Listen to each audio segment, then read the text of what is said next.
In this video, I'm going to share my top 3 tips when crafting your pin descriptions. But make sure you stay till the end because I'm going to be sharing my favorite AI tool and how you can streamline this entire process. Hey, what's up? It's Sarah Emily, and on this channel, I cut through the fluff to help you, the solopreneur, get started on Pinterest. So you have the foundation you need to grow your traffic, grow your email list, and eventually lead to more sales. So now that you're on board, let's dive into those tips. One of the most important pieces to a Pinterest description are your keywords.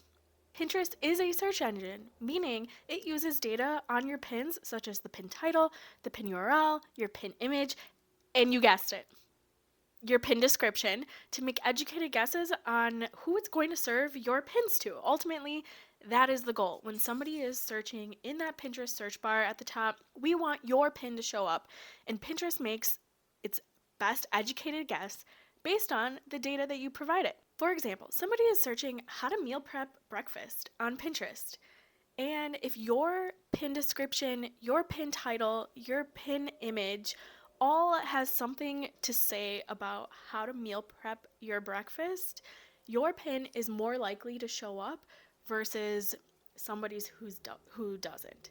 So we don't want any of the fluffy, silly, funny, short descriptions like you see on Instagram or TikTok, because that's just not how it works. You got to think about it that, hey, I'm giving Pinterest as much data as I can, so I'm going to beef up these descriptions, even if it feels silly to do so.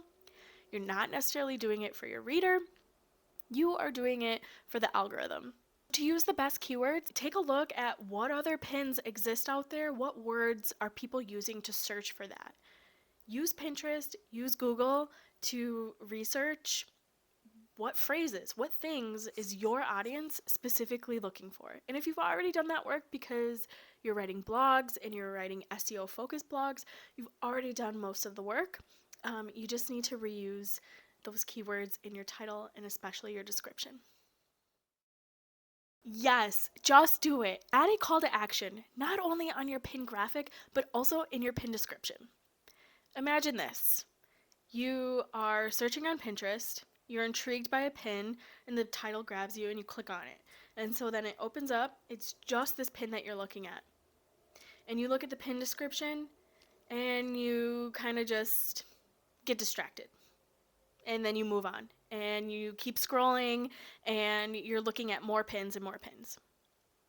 Putting a call to action in your pin description is actually just another reminder to the pinner of what are they going to get on the other side. You want them to click on your pin to go to your website, to go to your email landing page, to go to your podcast, whatever you have waiting for them on the other side. You just want another chance for them to take that action with you and actually click on that pin. So my advice for adding a call to action on your pin descriptions is not necessarily at the end of the description, because the text does get cut off at a certain number of characters.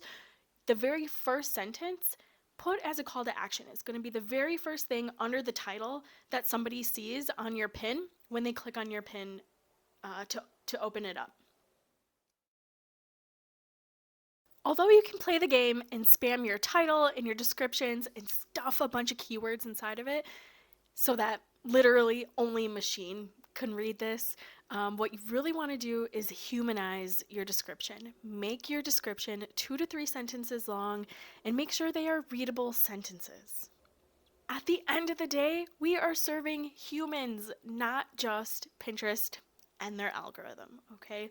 So we still want to serve our audience so that when somebody does click read more, they know what they're reading and they're able to understand the context of our pin.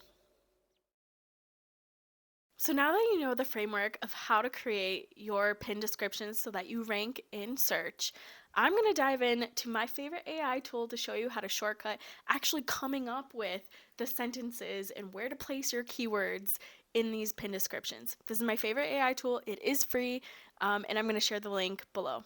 And this website is dashboard.com and then the meta description generator.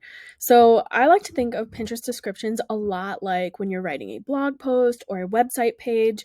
It uses that same structure that you want to have keywords, but you want to keep it short and sweet, 2 to 3 sentences. So this AI meta description generator has been so great. So let me show you how it works. You enter your subject. So this is going to be your like pin title. So it's going to be describe what is your pin about. Okay, so I have some examples here of things that I've used, like a thank you cards for teacher appreciation gift, sending a greeting card to a friend. These are all examples of things that I've used in the past. And then in this box, you're going to enter your actual keyword. So this is going to be based off of your research. So for this one, for example, it is teacher appreciation gift. And then you're just going to click generate descriptions. It gives me 3 amazing different descriptions that I can just plug and play right in to when I'm creating a pin. I can just click the clipboard here and now it's copied. And then in my other tab, I can just paste the description when I'm creating pins. Sometimes ChatGPT is really great. However, I find that it feels very like slimy marketing. It uses words. If I ask it to write me a keyword rich description for, and I give it my topic, it uses words like divine and I don't know, even just the word divine is like, really? Who even talks like that? I definitely don't talk like that. And that's why I really love this website specifically because it just feels more authentic. And especially the way that, I want to come across. Now, once you take these, the last thing that you'll want to do, this isn't going to give you a call to action on here. So you're going to want to put your call to action at the top or wherever it makes sense to put in your call to action within these descriptions. That's going to be the work that you're going to have to do afterwards. Now, a bonus tip that I have is, can you reuse your descriptions? Absolutely, you can. So, what I like to do is save all of these descriptions into my spreadsheet or wherever I'm tracking my pins before I actually create images and put it on Pinterest. I'm tracking it in a separate spreadsheet, a separate tracker. And I like to copy those descriptions, or you can copy this link so that you can always get back to this search, and then these results will show up for you. So you can copy this link, or make sure you save off these descriptions for later. Then when you're creating another pin, yes, absolutely.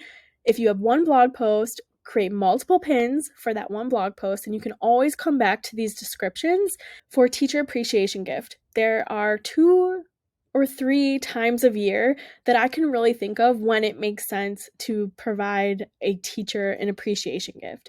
When school is starting, so for a new school year, when it's Christmas, and then again at the end of the year. So those are 3 different variations of a description that you can use.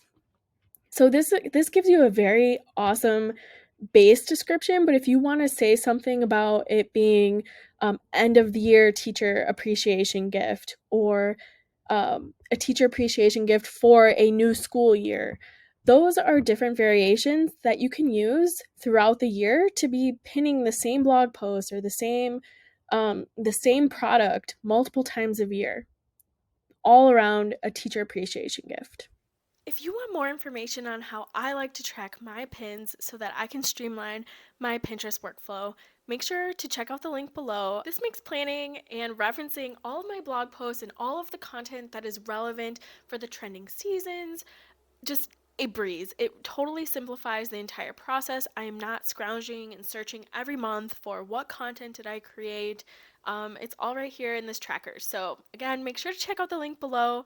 If this video helped you simplify your pin descriptions, it would be super helpful to me if you liked and comment below. And make sure you hit subscribe so that you get notified for any Pinterest tips and strategies that I put out next. Okay, bye!